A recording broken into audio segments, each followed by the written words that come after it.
Quem mandou matar Marielle Franco? Quem matou Marielle Franco? Quem invadiu o prédio dos três poderes? Quem mandou invadir o prédio dos três poderes? Quem patrocinou a invasão do prédio dos três poderes?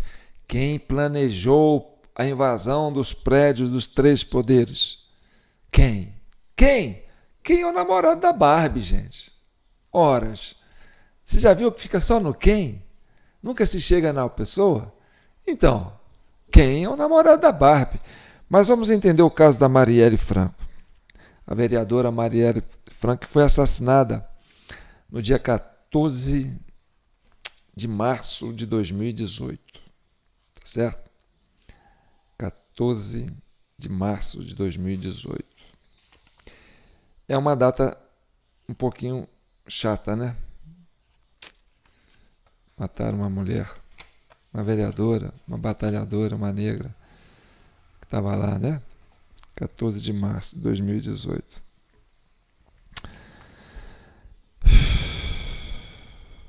Mas, gente, vamos entrar no assunto. Eu vou te estabelecer aqui uma conexão da morte da Marielle com Jair Bolsonaro. Ah, João, o que você vai fazer? Eu vou estabelecer uma relação da morte da vereadora com o Bolsonaro.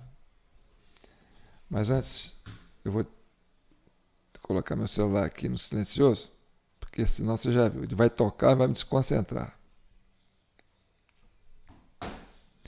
Vamos lá? Aí, já perdi 1 minuto com vocês. Tá bom, gente? Olha aqui.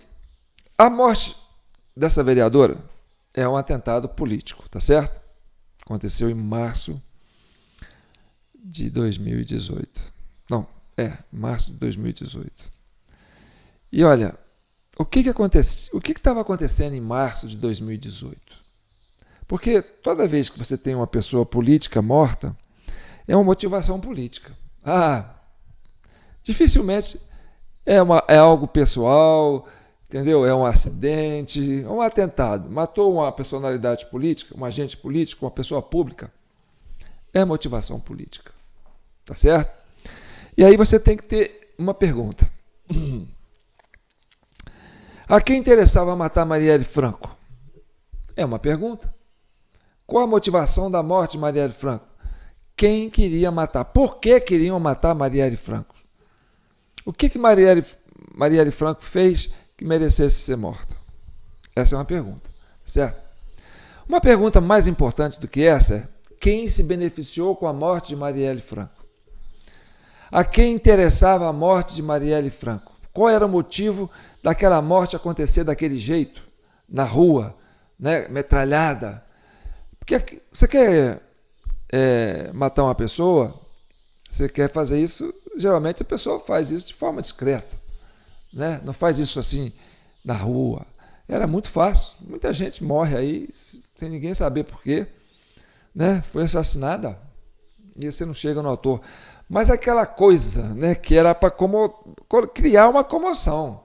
Não, aquele fato de pegar uma metralhadora e disparar no carro da Marielle Franco em rua, né, na rua, em lugar público, onde tinha movimento e tal, realmente era para despertar um impacto na opinião pública. Então, além da morte da Marielle Franco, tinha a necessidade de criar uma comoção social com a morte dela, porque senão essa morte poderia ter sido feita de forma mais discreta, tá certo?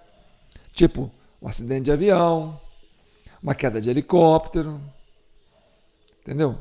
O barco afundou, um acidente de carro, bateu, furou o pneu, entendeu?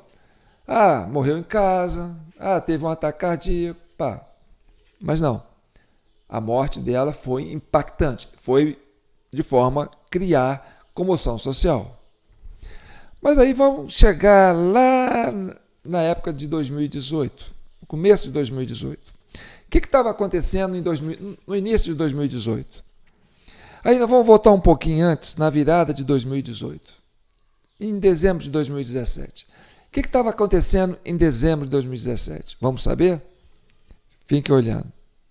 Pois é, eu estou aqui com o deputado Jair Bolsonaro, que aparece consolidado em segundo lugar em todas as pesquisas de intenção de voto. Ele tem pela frente uma corrida presidencial que promete ser muito disputada. Agora há pouco, antes de entrar no ar, eu estava conversando com o deputado, ele disse que está preparado para essa corrida presidencial, que está em forma e que vai participar buscando a vitória, né, deputado?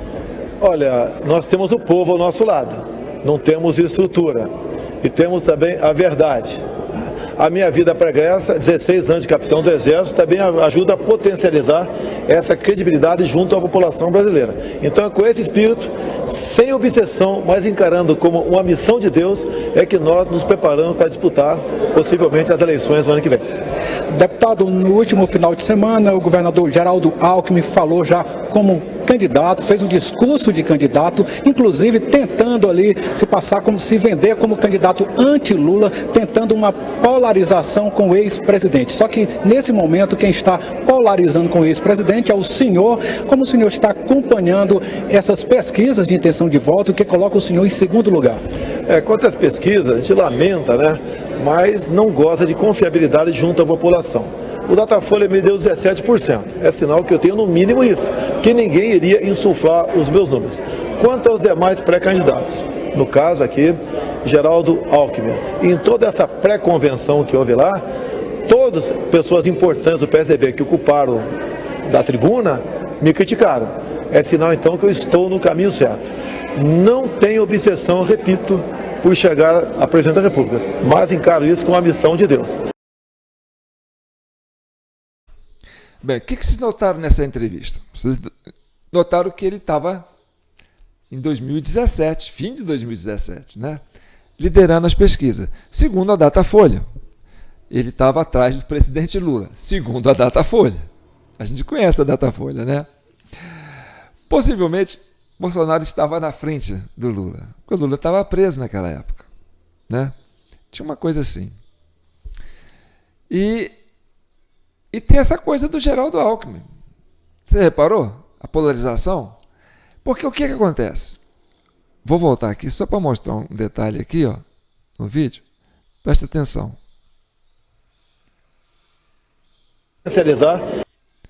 Ó, na legenda aí embaixo tá aí, ó, revista Piauí, papapá, deputado federal Jair Bolsonaro, PSC, Partido Social Cristão do Rio de Janeiro. Ou seja, ele não estava no PSL ainda. Entendeu? Então, havia uma possibilidade de frear a candidatura dele.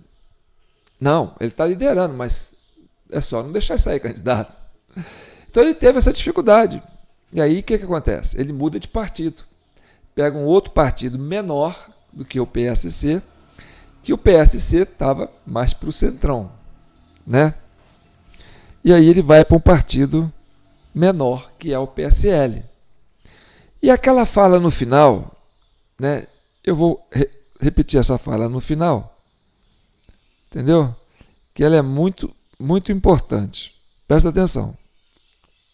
Com o ex-presidente, ao senhor, como o senhor está acompanhando essas pesquisas de intenção de voto que colocam o senhor em segundo lugar? Quanto às pesquisas, a gente lamenta, né? Mas não goza de confiabilidade junto à população. O Datafolha me deu 17%. É sinal que eu tenho no mínimo isso, que ninguém iria insuflar os meus números. Quanto aos demais pré-candidatos, no caso aqui, Geraldo Alckmin, em toda essa pré-convenção que houve lá, todas pessoas importantes do PSDB que ocuparam da tribuna me criticaram. É sinal então que eu estou no caminho certo. Então vocês perceberam uma coisa? Porque, gente, política é assim, sabe, você tem um eleitorado. Esse eleitorado, ele é uma massa, né? Uma massa de ar. Vamos colocar assim, uma coisa abstrata, mas é um espaço gasoso, tá certo? O Bolsonaro começou a crescer dentro do eleitorado do Alckmin. Está entendendo? Então, o Bolsonaro, a princípio, passou a ser uma ameaça ao PSDB. E, por sua vez, ao PMDB, ao Centrão, porque aquilo ali estava tudo misturado. Né? Tudo junto e misturado. Por quê? Porque a polarização era PT e PSDB quando o PT estava por cima, o Centrão ia pegar carona no PT. Aí, com o Lula preso, o PSDB, o Centrão e o MDB, né, não tinha um candidato forte, ia gravitalmente fechar com o Alckmin, que era o candidato do Temer, porque o Temer foi colocado lá porque o PSDB, com a Lava Jato, prendeu o Lula, caçou a Dilma e falou: agora você segura a onda aí e nós vamos junto nessa. Então, a princípio, a candidatura do Bolsonaro era uma ameaça a quem? Ao PSDB. Não era uma ameaça ao PT. A princípio, não. Entendeu? E o pessoal tinha que, ele está crescendo em cima do eleitorado do Alckmin. Mas está crescendo muito, a ponto do que a questão do mesário pianista não vai ser o suficiente para derrubar a candidatura do Bolsonaro. Era preciso queimar o Bolsonaro. Então, ele não conseguia sair candidato pelo PSL. Tá certo? E aí nós vamos chegar num lugar, né? Nós vamos partir para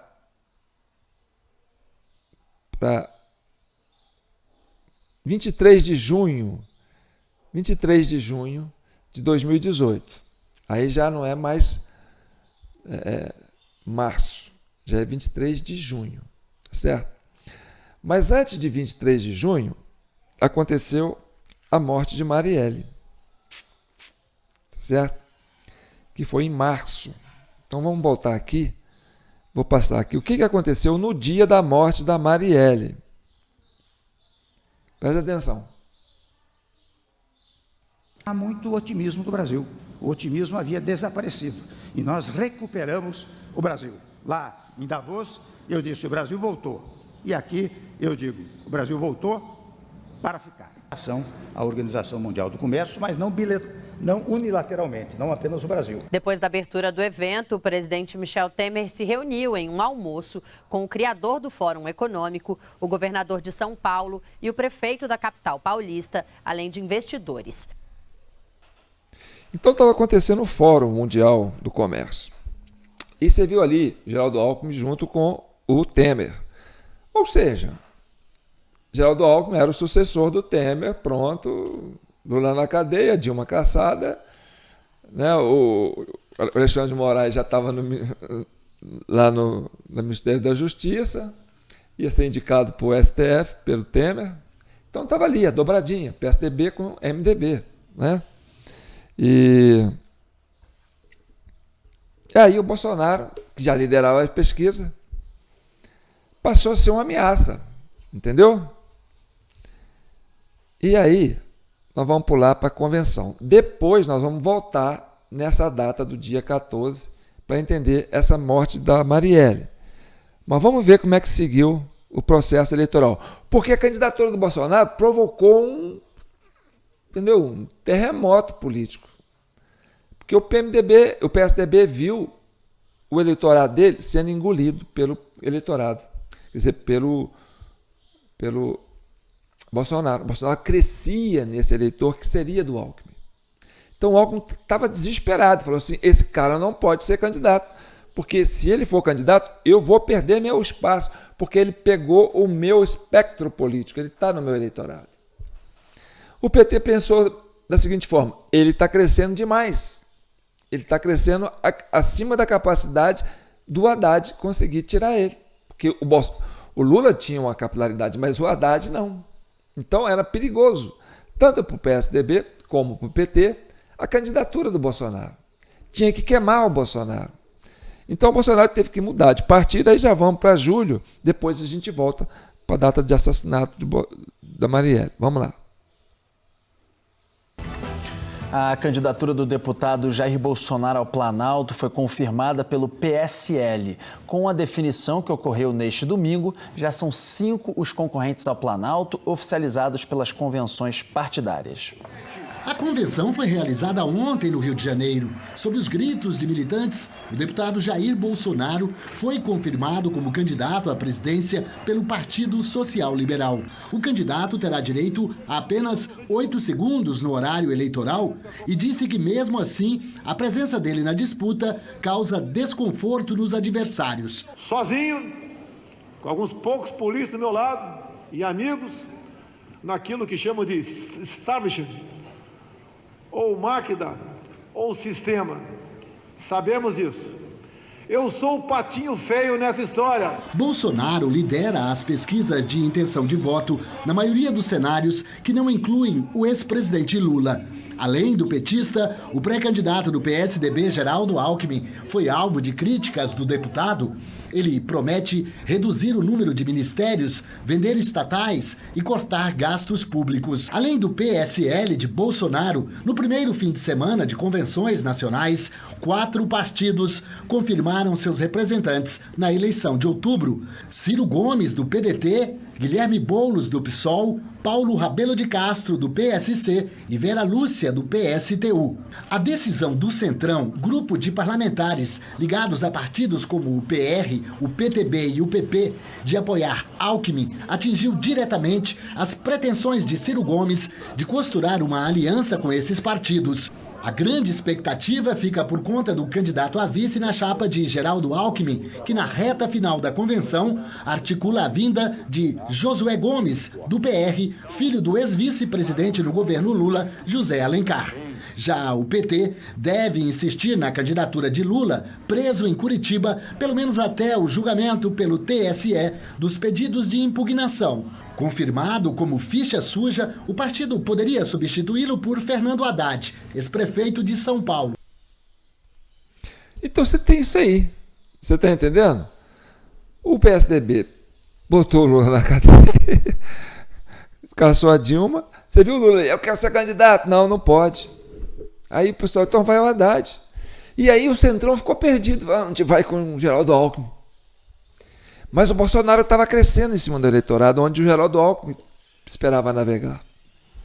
Então, o maior interessado em não ter a disputa, em não ter o Bolsonaro na disputa, era o pessoal do PSDB e também do Centrão, né? Porque ele era uma ameaça, porque ele estava entrando no eleitorado do Geraldo Alckmin.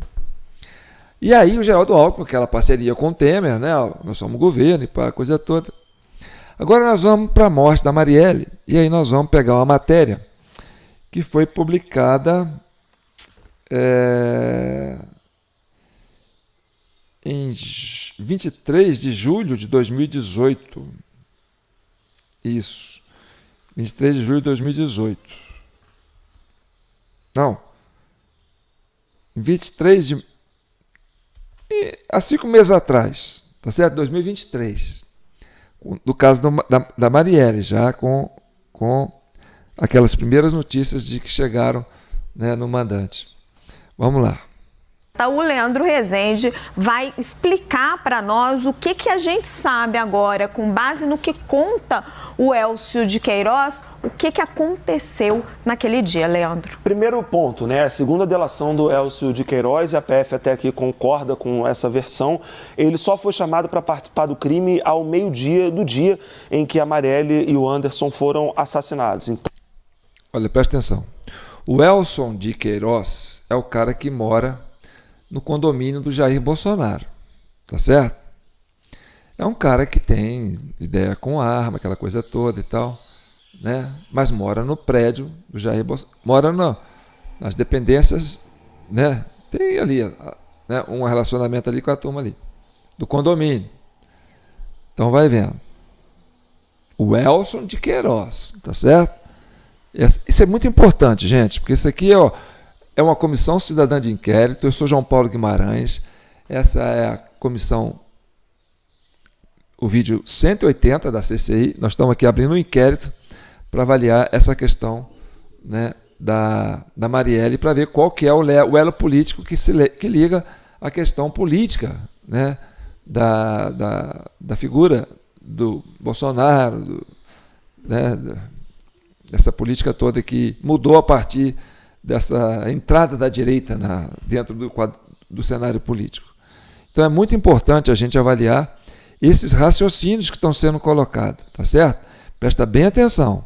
E aí você vai pensar numa situação que aconteceu na CPMI e na CPI, aquele rapaz que queria pôr a bomba lá, que pôs a bomba lá no aeroporto de Brasília, que ele pediu uma carona para o Wellington Macedo, né? O Wellington Macedo, aquele jornalista que era considerado bolsonarista e tal, né?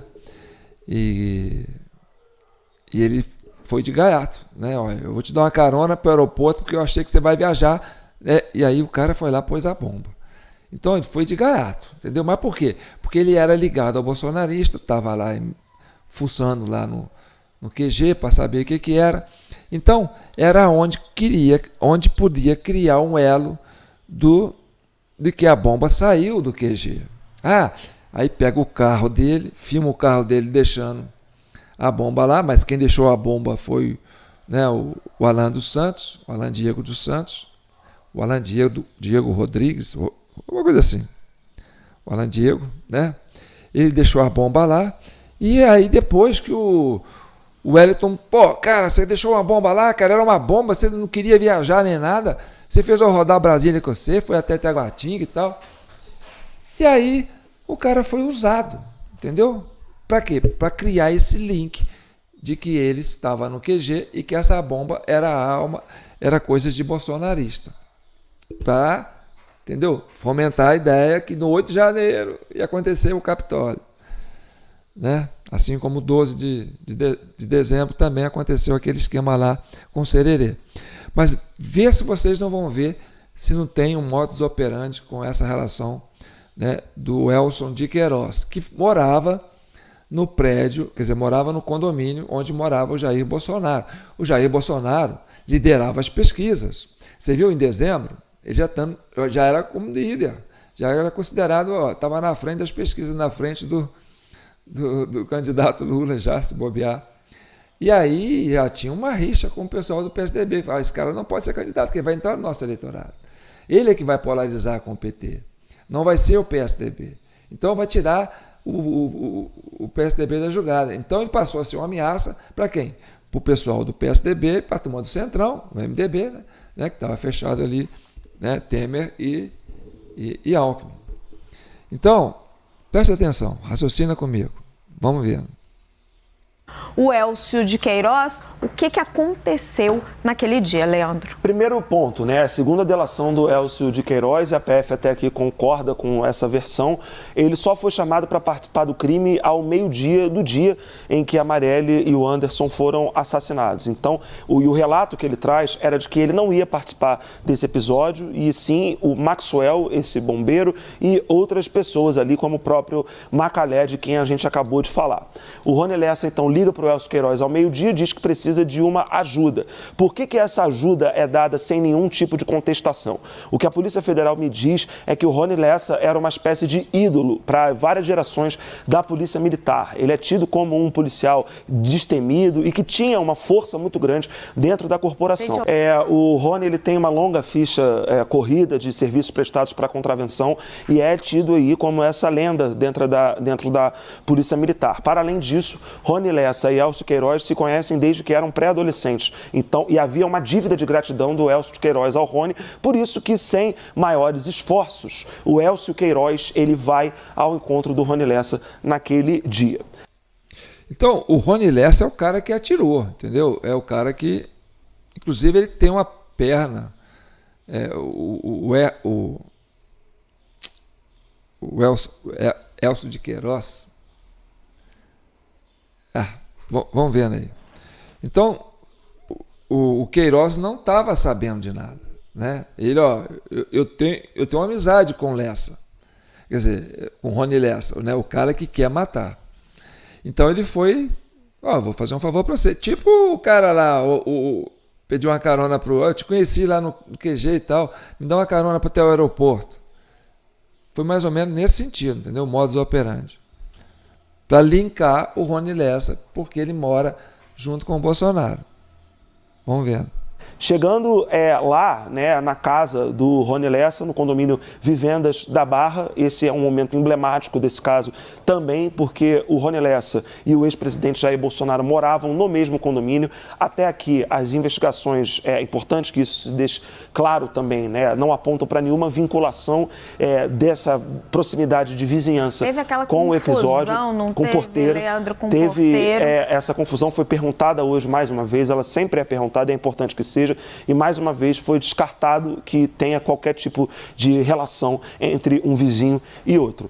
Ali eles pegam as armas para serem usadas no crime e deixam o condomínio na direção do Rio de Janeiro, né, Casa das Pretas, da onde a Marielle Franco saiu para ser assassinada. O que chama a atenção desse momento aqui, quando eles deixam o condomínio e vão montar ali uma tocaia. O Rony Lessa estava no banco da frente do carro no qual o Elcio Queiroz estava dirigindo. Quando eles estacionam na Rua dos Inválidos, região central do Rio de Janeiro, o Rony Lessa passa para o banco de trás com auxílio do Elcio Queiroz. Por que com o auxílio do Elcio Queiroz? O Rony Lessa não tem uma perna por conta de um atentado sofrido por ele anos atrás. Com esse auxílio, ele se veste, coloca uma balaclava e eles ficam ali esperando a vereadora Marielle sair.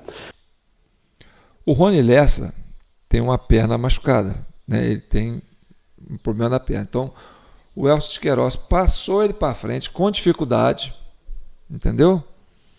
E aí, ele ficou no lugar do motorista. Tá entendendo? Então o carro, que era para ser o Elcio de Queiroz, que estava ali, olha só, o cara foi e ele usou uma luva preta para não aparecer, né, as marcas da mão, porque ele tinha muita tatuagem na mão. Então, vou repetir essa parte aqui, que é muito interessante, vocês têm que ouvir, presta atenção. Para o banco de trás com auxílio do Elcio Queiroz. Por que com o auxílio do Elcio Queiroz? O Rony Lessa não tem uma perna por conta de um atentado sofrido por ele anos atrás. Com esse auxílio, ele se veste, coloca uma balaclava e eles ficam ali esperando a vereadora Marielle sair. Por que ele não ficou no banco de trás, esperando a Marielle sair? Por que ele quis ficar no banco da frente, que é o banco do motorista? No carro do Lessa. Não, no carro do Elcio de Queiroz, que é o cara que mora no condomínio do Jair Bolsonaro. Vai olhando isso aí para você ver como é que existe uma tentativa de linkar o Elcio de Queiroz, né, à questão do assassinato da Marielle. Um trecho importante da colaboração do Elcio Queiroz que me chama a atenção é de como a rotina dela era absolutamente monitorada. Por quê? Em determinado momento da perseguição, né, até o momento da execução do crime, eles ficam vigiando a Marielle e depois partem para executar a vereadora. Nesse momento, o que acontece ali? Eles, em determinado momento, o carro com a vereadora Marielle, ele toma alguma distância. O Rony Lessa diz não se importar com isso, porque sabia, inclusive, o bar que a vereadora Marielle Franco frequentava. Ele sugere a possibilidade, inclusive, de que, de repente, ela vai parar para ir num bar e a gente pode fazer o serviço lá. O Rony chega a cogitar também matar a vereadora Marielle ainda na saída da Casa das Pretas. Depois da execução do crime, passa, então, né, ao momento em que eles voltam para casa da mãe do Rony Lessa e entregam as armas ao irmão do Rony, que é o Denis Lessa. Eles entregam essas armas ao Denis Lessa, que é um personagem que até aqui não havia aparecido na história ainda. O que ocorre? Denis Lessa, que prestou depoimento hoje, foi alvo de busca e apreensão também hoje. Denis Lessa chama um táxi de uma cooperativa do bairro do Meier, zona norte do Rio de Janeiro. Esse táxi sai do Meier e vai até a Barra da Tijuca. Como que a Polícia Federal, e aí isso é uma pergunta que se faz sempre em colaborações premiadas, a Polícia Federal conseguiu comprovar que essa corrida, no horário que ela foi descrita e no táxi, inclusive, da cooperativa que ela foi apresentada pelo Elcio de Queiroz, essa corrida de fato aconteceu. Esse táxi, então, vai até a Barra da Tijuca, do Meier até a Barra, eles embarcam no carro do Rony Lessa e vão ali para um bar, né? Depois disso, eles vão para um bar em que tem as primeiras informações sobre o crime que cometeram. Segundo o Elcio, é nesse bar onde eles tomam cerveja e assistem um jogo de futebol que o Elcio vê que foi a vereadora Marielle Franco assassinada. Depois, aí a primeira prisão do Maxwell, isso, né, pouco depois do crime, o veículo desse crime foi descartado, foi totalmente depenado, destruído, por isso que jamais foi encontrado, e Maxwell Simões atua para obstruir as investigações e jogar no mar as armas do Rony Lessa. Leandro, você mencionou esse episódio do bar, né? Que eles estão bebendo num bar depois do crime. E tem um trecho, gente, nos documentos que a gente obteve, que trata exatamente deste momento. E eu queria trazer para vocês, porque mostra um pouco como que, se é verdade tudo isso que ele está contando, como que essas coisas acontecem e a gente fica até um pouco chocado. E o Elcio diz o seguinte, o Darley, gente, era o garçom que estava servindo as bebidas, que serviu a gente, pegou copa, essas coisas. Aí ficava toda hora aparecendo a chamada na televisão, segundo o Elcio. Só que na chamada eu falei, o que aconteceu? Perguntei para o Darley. E aí o garçom responde que foi um homicídio que teve de uma vereadora. Falou assim por alto, estava passando ali, mas não tinha som, porque estava tendo jogo. E aquela situação que de vez em quando chamava e tal. Até que um momento, pergunta, até que falou, morreram 2 pessoas no local. E eu falei que, vou dizer, né, que é o que ele está falando ali, que merda. E o delegado Guilhermo pergunta, por que merda? Naquele momento que você soube que o Anderson tinha morrido? E o Elcio soube que o Anderson tinha morrido. Até então, na sua cabeça, só a Marielle tinha morrido? Sim, porque veja bem, o vidro, eu acredito que não estilhaçou. Não teve, o vidro estava fechado, eu nem vi o rosto dele. Eu parei paralelo e não vi o rosto dele. Eu vi um vidro. Não sei se o meu vidro era muito escuro, pode ser que o disparo atravessou o vidro, mas eu não vi. Aí comecei a conversar. E ele falou para eu ficar tranquilo, ele me tranquilizava e no final das contas eu fiquei bêbado. E como a mulher do Maxwell não gosta do Rony, ela não gosta de ninguém que encoste perto do marido dela, ela pegou o carro e sumiu e foi embora. E aí, com a gente, né, o Maxwell ficou aquela conversa toda e depois o tempo foi passando, bebendo. Enfim, vou chamar de volta aqui para mim, Bianca. É impressionante, né, que depois daquele monte de tiros com uma submetralhadora, a gente lembra do dia do crime, que escapa ali a assessora de Marielle Franco, como que por um milagre, quem comete o assassinato, Leandro, se assusta que tenha morrido o motorista. Como assim? O que o Elcio diz na delação dele é que ele foi chamado para fazer essa missão, esse serviço, e sem saber o que ele estava indo fazer. O que, inclusive, sugere para a Polícia Federal que ele tenha participação em outros crimes e possa ajudar a elucidar outros homicídios praticados da mesma forma. É importante destacar que no dia que a vereadora Marielle Franco morreu, um crime semelhante foi cometido na Barra da Tijuca, na Zona Oeste. Essa conexão entre essas duas execuções é também perseguida pelos agentes da Polícia Federal. Sobre essa questão deles terem ido para um bar, dá um pouco da dinâmica da vida ali que os dois tinham, uma dinâmica de uma vida de muita amizade.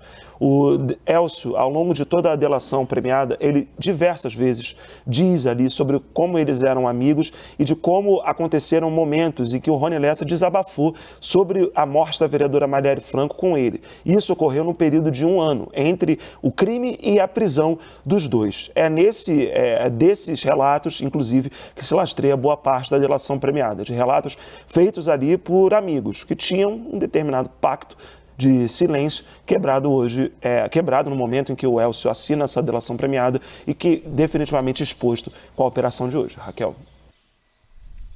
Pois é, e agora está sendo apontado como, né, segundo a delação, o mandante do crime, né, é o Domingos Brazão, que é do ramo do posto de combustíveis, né, lá do Rio de Janeiro. É um político brasileiro, tem irmão aí da base do governo Lula aí, ainda que é deputado, está assumindo aí alguma coisa aí.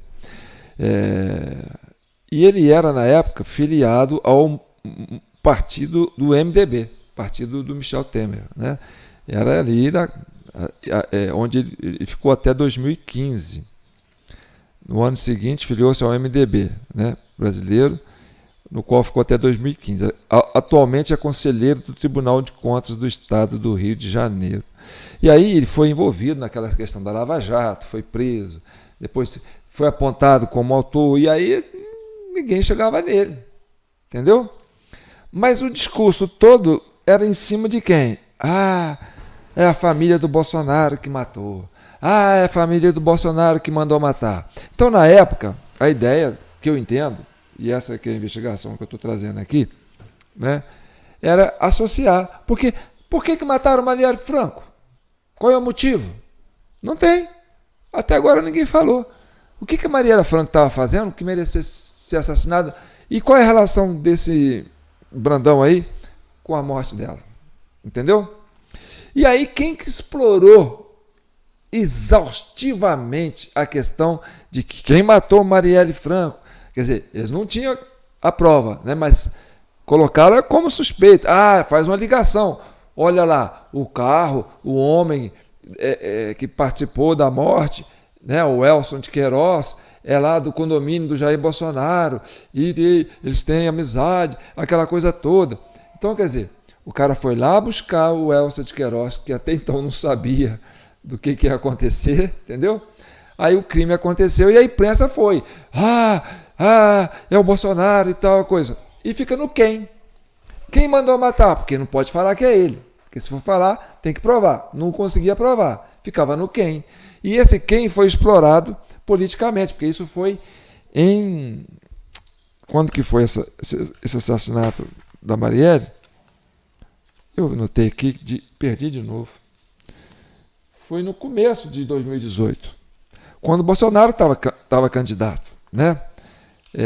Foi até quando aconteceu lá o fórum, né? Dia 14 de março, né? E no dia em março, abril, maio, junho, né? Aí tem maio tem a convenção do PL, né? E o PL lança, acho que é junho, né? Ele vai para o PL lança a candidatura dele. E ele já liderava as pesquisas. E tinha essa coisa, né? O PMDB está ficando de fora, o PT está ficando de fora. E aí o que acontece? Não consegue ligar, mas fica aquele negócio, tentando desgastar o cara. Entendeu? É miliciano, papapá e tal. Tentou colocar essa peste em cima do Bolsonaro. Então, quem capitalizou esse atentado contra a Marielle Franco foi o pessoal do PT e o pessoal do PSDB. Que queria quem? Incriminar o Bolsonaro. Entendeu? Para desgastar o Bolsonaro, porque o cara estava liderando as pesquisas. E ainda, como não se chegaram nele, e ele continuou subindo nas pesquisas, saiu candidato, no dia 6 de setembro, tentaram matar o cara, o Bolsonaro. Entendeu? Por quê? Porque sabia que ele não dava para derrubar ele nas pesquisas.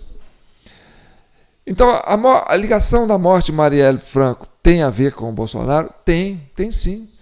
Tem a ver com a candidatura do Bolsonaro, porque a candidatura do Bolsonaro estava ameaçando esse pessoal do Centrão que queria o Geraldo Alckmin. E o Geraldo Alckmin estava percebendo que ele estava perdendo o eleitorado dele para o Bolsonaro. E o PT também tinha essa ideia de que, olha, o mesário pianista não vai dar para a gente turbinar o Alckmin, o Haddad. Dava para turbinar né? Por exemplo, com o Lula era mais fácil, mas com o Geraldo Alckmin era mais fácil, mas com o Bolsonaro não dava. Então eles tinham que eliminar. E aí, isso aí foi... quantas vezes eu escuto, conversando com amigos meus aqui, os caras, não, miliciano, matou Marielle, e papapá. A turma foi, caiu, comprou a onda, comprou a briga. E aí ficou isso aí, entendeu? Então, sim, tem uma ligação da morte da Marielle Franco com o Bolsonaro. É por quê? Porque eles queriam queimar o Bolsonaro, porque o Bolsonaro estava aquecendo na pesquisa, e a Marielle Franco foi, talvez, essa massa, né, essa morte espetacular, né, porque foi uma morte para chamar a atenção, para criar impacto, para dar essa narrativa de que foi o Bolsonaro, e aí ficou isso tudo em cima do homem, entendeu? É isso aí, eu sou João Paulo Guimarães, falando direto de São João do Rei, capital brasileira da liberdade. Bem, essa é a linha de investigação que a gente está apresentando aqui, entendeu? Agora eu quero vocês que fazem parte da nossa comissão de inquérito que ajude nos comentários, comentando, compartilhando, curtindo. Aquele que está gostando se inscreve no canal. Eu quero participar dessa comissão, João, parece interessante. Você tem uma linha de trabalho aí muito dinâmica e a gente quer avançar com você nessas linhas de investigação. E sempre apoiado no artigo 5º da Constituição, que nos garante essa liberdade de expressão e de poder trazer aqui alguns elementos que possam ser levados a estudo e a pesquisa por vocês, cidadãos da nossa comissão, tá bom? Quem quiser participar com o Pix, está aí no jpnoticias@gmail.com. Quem quiser mandar mensagem, está aí o nosso WhatsApp, 999-618000, tá certo? Nós estamos aí à disposição. Um abraço e eu volto para falar de outro assunto, que é o assunto que realmente importa para nós aqui, né? Que é a questão do 8 de janeiro, o 30 de outubro e por aí vai.